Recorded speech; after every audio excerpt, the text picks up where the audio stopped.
جزاكم الله خير. السلام عليكم ورحمة الله وبركاته. I'm so sorry again. Forgive me for being late. I'll be quick, so just out of respect for your time.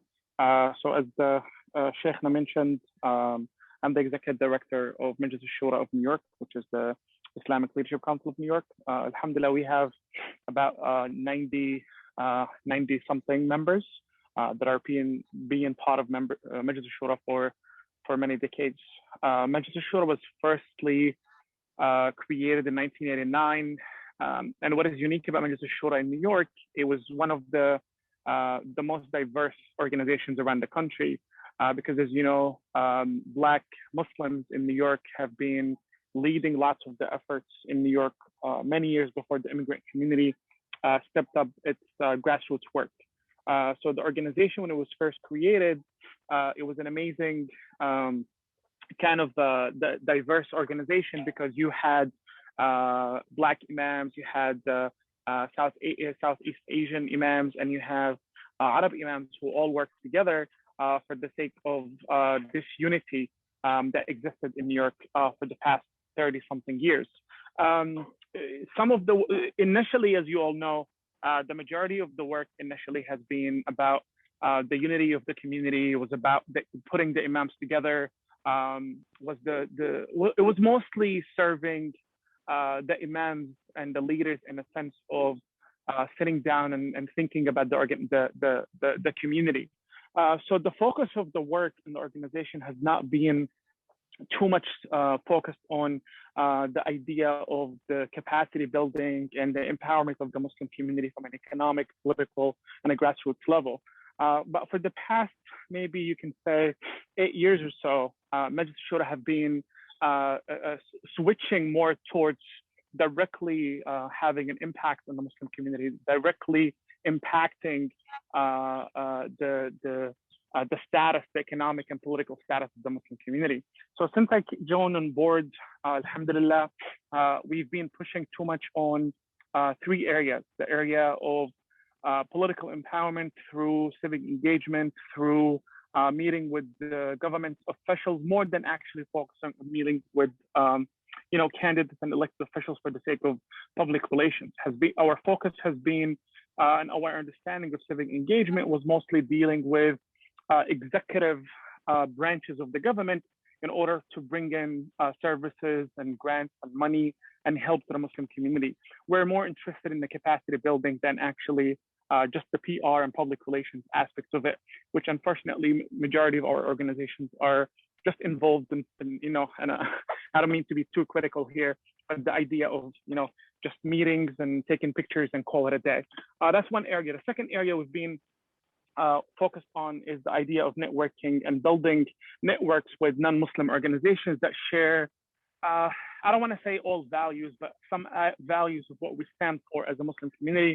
Because as you all know, nowadays being progressive means that you have to compromise certain ideological and moral issues that are, regarding sexuality and other issues. So we've been trying to be kind of in the middle ground when it comes to work with these organizations. But the purpose of all of this, again, is to serve the Muslim community and to serve our grassroots and the community at large. And finally, the idea of capacity building. And the capacity building has been the very most challenging one for many reasons. Number one, to help financially, and we're trying to think about the future rather than just instant wins. And we're talking about something similar to, for example, halal food in public school. Halal food in public school is something we've been working on for many years. But in the past 3 years, alhamdulillah, we've been certifying, and now we got over 50 public schools in New York City. The first schools maybe in America that have public schools that have halal food to be given to serve to our students. And what's unique about this is not the idea of just serving halal food, because as many of you know, specifically when it comes to our Desi brothers and sisters, they're more strict than us Arab when it comes to hand slaughter food. But besides serving the food and fulfilling the religious needs, this is very important to us because it goes back into bringing in money back in the community. Now, the Department of Education have to invest in Muslim businesses, have to do contracts with Muslim businesses, and this is how we're thinking about capacity building for the Muslim community. Besides that, also for the past year or so, as you all know, the idea of the COVID situation has been very challenging. And I know Sheikh wanted me to touch more on the challenges, and that leads me to the challenges of trying to streamline some of the views when it comes to public health and community issues. For example, even before the government mandated that houses of worship shut down, we got together with the imams and the leaders, and we came up together to make a decision that we highly recommend masajid to shut down their doors to protect the public safety. And alhamdulillah, a couple of weeks after that, the city followed us rather than us following the city. And that's something that was, even though it was a challenge, but alhamdulillah, the majority of the masajid actually followed the recommendation, even though some of them did not follow it. But the biggest challenge that we face as usual is how do our organizations get together and work together and complement each other when it comes to the work? Unfortunately, one issue we've been facing is that because nonprofits depend too much on fundraising and depend too much on collecting funds from the Muslim community, and as you all know, the actual donors in the Muslim community are very limited. Everybody's fighting over these donors. And that means that some of our organizations might be doing events that are kind of competing with other organizations rather than complementing each other. And that's a challenge that we are truly facing even until today. Some of the organizations might even do events and activities that even challenge in principle the idea of Majlis Shura itself. And it's very hard to kind of tell them not to, because again, this is how they want to bring in money and this is how they want to run their organization. So it's very hard for us as Majlis Shura to tell them what to do, because our job is to facilitate and not really dictate. And that's something that is truly a problem. And I'm actually looking forward to hearing from all of you to see some kind of ideas on how you all do it in there. Besides that, I will wrap up here, but the focus has been for the past couple of years is to, as I mentioned, besides the capacity building, but to do on youth work, doing a basketball tournament in all of New York, we're in the process of finalizing a massive campaign against drugs, because we have a massive issue for drugs. We usually prepare talking points for our imams and masajid to help them out with the current issues. For example, when the issue of Kashmir happened a couple of years ago, the issue of Egypt, Palestine, Yemen, every now and then when there's a big issue, we come together with experts and mashayikh and trying to come up with talking points to help the masajid discuss these important issues for our Muslim community.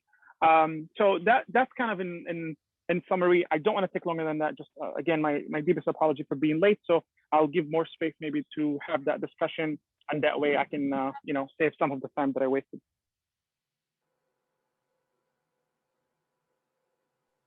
جزاك الله خير brother رجاء أخي. May Allah reward you. And sorry to squeeze you, but you did a great job. And mashallah, a great organization, a great achievement. Brothers and sisters, we have another 10 minutes. Do you, any question or comments for Brother Raja to learn from their experience, inshallah? Dr. Salah, are you raising your hand or still? Yes. This is okay. Yes. Dr. Salah, go ahead. I raise it again. Assalamu alaikum, Sheikh Raja. Jazakallah khair. Taking time for you, I'm sure, very busy time and challenging to come and talk to us. We're a tiny, just a newborn organization that trying to emulate our big brothers and sisters in the bigger cities and try to achieve some of what you achieved and get our community together. Jazakallah khair. It's very important to us to listen to you. My question is, how do you survive financially? Can you tell us how you started and what was the way to raise funds for you to employ people at the beginning, and how did it evolve over the decades? No, that's a very important question. And if you have ideas for me, I'm actually happy to listen to you too. It's an issue everywhere. And unfortunately, there's a serious issue that we're having. And I think you might be having the same issue as us. The majority of our community, unfortunately, are very active, meaning they want to donate to not just current issues, but they want to donate to something that gives them instant gratification. As you know, we live in 2021 with social media. People want to feel that if I give you $100 now, I'm going to see the results right away, meaning feed the homeless, do a small event here and there, feed people in Yemen and Palestine. Those, our people will throw money at that. And masajid, of course, because masajid is something different. But if I tell them, listen, I want to plan to, work on the capacity building of my community. I need your support. A lot of people are not going to take it seriously because they don't even understand what you're saying. And that's the big challenge that we're having. When I first started 3 years ago, there was only one employee, the executive director, and the budget of Majlis was maybe $50,000 a year. And it was very hard for them to collect that money. And as a matter of fact, the job of the executive director before me was literally just trying to fundraise to pay his own salary. So his focus was not, Jazakallah khair, did amazing work, of course, but the limitation that we had, he wasn't able too much to focus on so much of the activities because his time was limited.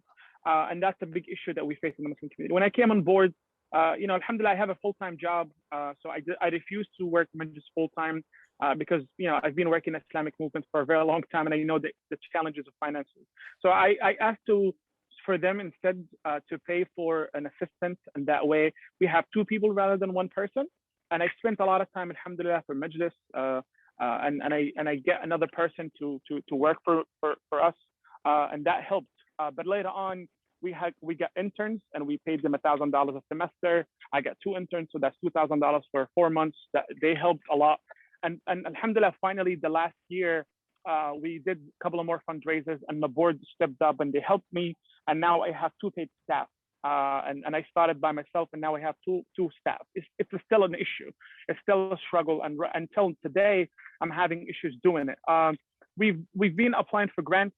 We did a couple of grants. We got a couple of grants that helped us out a little bit, but not too much. But literally, the financial situation is not as good as I want it to be. And if it was not for a couple of people in the board stepping up and trying to help me out in terms of getting the money, we would not be in a good situation. Unfortunately, Majalis Shura in all of the US, maybe with the exception of the Chicago and California, their budget is millions of dollars. The California, mashallah, have $2 million budget. But these people have been established for a very long time. And the California community are a little bit different than New York. So I'm still personally struggling with that. So I don't want to, I want to be honest enough to admit that, I might not be able to give you the best advice here because I myself is still struggling. But, in summary, what I can say is to try to, and this has been our focus for the past year, try to invest into events and services that benefit the Muslim community directly. That way they can notice you and they can give you the money that you need if possible. Because unfortunately, even though the major organizations that are a part of Majlis, for instance, ICNA, MUNA, MAS, and others, they're struggling themselves. So it's very hard for them to pay us. So unfortunately, you just have to find, membership fees, collect some kind of direct fundraisers from the community to help you out with that service. So as a follow-up, do you collect member dues from the member organizations? Yes, but when I came on board, I myself refused to collect membership dues because I wanted to follow a model to show our members that, you need Majlis Shura, and Majlis Shura is here to do service for you, not just for the sake of unity. So I told the board if we can stop asking people for money and maybe give services for a year or 2 until we become, more important for them to pay the membership dues. And the collecting membership dues takes a lot of time. And to be honest, when I started, it was by myself and another person. So, it was hard for me to collect that. However, the masajid, themselves are suffering. And this year we started collecting the membership dues. But again, the membership dues are very, very cheap. I mean, some masajid pay a couple of $100s a year. The most expensive masjid that we have usually pay $1,000 a year or $500 a year. So it's not really a lot of money, but definitely membership dues are important. But the way to make it actually pay off is to try to provide concrete services that eventually convince these masajid to constantly pay the membership dues. Brother Raja, 90 some masjid and organizations to be members of Majlis Shura is a great number. Percentage wise, what is that from the total number of, also is your Shura Council in New York City or in New York State? New York State. The percentage of what, Sheikh? Like, what is the percentage of the total? Like we in AMA, we have almost 50% of the state organizations and masjids joined AMA. Percentage-wise, the 93, what is the percentage of that from the total number of Muslim organizations and masjids in the state of New York? We have, New York has around maybe between 300 to 400 masajids. Oh. But a lot of them are very tiny masajids. As you know, Sheikh, you were in New Jersey before, so you're kind of familiar. New York, some of the masajid literally fit maybe 20, 30 people. So those masajid are very tiny. Every now and then they turn a store, street-facing store into a masjid. So we have a good, maybe around 350 to 400 masajid. We have maybe, I don't want to say a third, because maybe a third or a fourth of the masajid are part of Majlis Shura. We can still do a better job at like bringing them all, but again, the issue that we're facing is the resources to focus on the membership, increasing the membership, on doing services, on doing the work. Our work, unfortunately, requires a lot of resources, and with the limited budget, it's hard to navigate around what is more important and what is more a priority. Alhamdulillah, for the past couple of years, a lot of people are applying by themselves. We don't even have to convince them because they're seeing the work we do. But we definitely can improve. And inshallah, our goal by the end of next year is to have at least 150 members to be members, and that means we can a little bit over a third of the the Muslim masajid in New York. Jazakallah khair, ya akhi. Any other brothers, sisters, any other question or comments for brother Raja? Assalamu alaikum. Salamullah. Dr. Anisa is the chair of ISA Islamic Social Service. Go ahead, Dr. Anisa. Yes, and I'm also a native New Yorker. MashaAllah, of Masjid al-Taqwa. Nice to meet you, Doctor. MashaAllah, Imam Siraj Wahaj is our vice president. Yes. Nice Alhamdulillah, yes. I've been here 40 years now, but I'm originally from New York, and Masjid al-Taqwa, and Masjid Muqsi Khalifa also. So my question is, you said you encourage the provision of concrete services to inspire the masjids to be part of and to pay dues. What are some of the concrete services that you suggest or that you found that they need and respond to? Very good question, Doctor. Thank you. I mean, for the past year or so, we've been focusing on a few things. Number one, providing the services that are hard for masajid to do. For example, when we did the COVID situation and the masajid have to fill up their plan, we did a lot of webinars, and we did do them for them one-on-one. We helped them on how to navigate online marketing. We partnered with Facebook, and we get them free cameras that cost $1,200. We train them how to do online fundraisers, but that's specific to COVID. Besides that, we prepare khutbah talking points about current issues that are usually imams have hard time collecting all the data that come up with these talking points. Number two, we also now launching a project of trying to help them navigate around government grants. I know for masajid, it's very hard, it's complicated because it's a religious organization, but a lot of them have non-religious IRS status, and that helps them to apply for these grants. Number three, we help bring elected officials and the government to their masajid. So we serve as a relationship connection, liaison between them and the government, and that gives them more exposure and helps them in getting the services that they need. Number four, we also been helping them with any kind of grants that come our way when it comes to food kind of pantry. So for example, it's very tough for us because we try not to replicate and do the work that our members do. So whenever someone reach out to us, when we had this case with like TASC, a Turkish steering committee. They wanted to donate $50,000 of food pantry. Instead of Majlis Shura doing that, what we did is we took that money and we gave it to these masajid so they can do it themselves, to show them that we're not there to replace or do their work. We're there to help them. And finally, we did partner with Islamic Relief, and that's something you guys need to look into, getting prepaid credit cards that you can give out to some of our poor community. And alhamdulillah, we partnered with 20 Black masajid in New York, and we gave them over, I think, $35,000 to give out to their community to empower them and give them the help they need. We are planning different services now. We're coming up with a masajid operation manual to help them with it. We actually currently help them on case-by-case situation, help them with fixed issues when it comes to building issues, permits, anything that has to do with the government. But we definitely have to improve regarding some of the services that we provide. For example, something we are looking into right now is to provide health insurance for imams.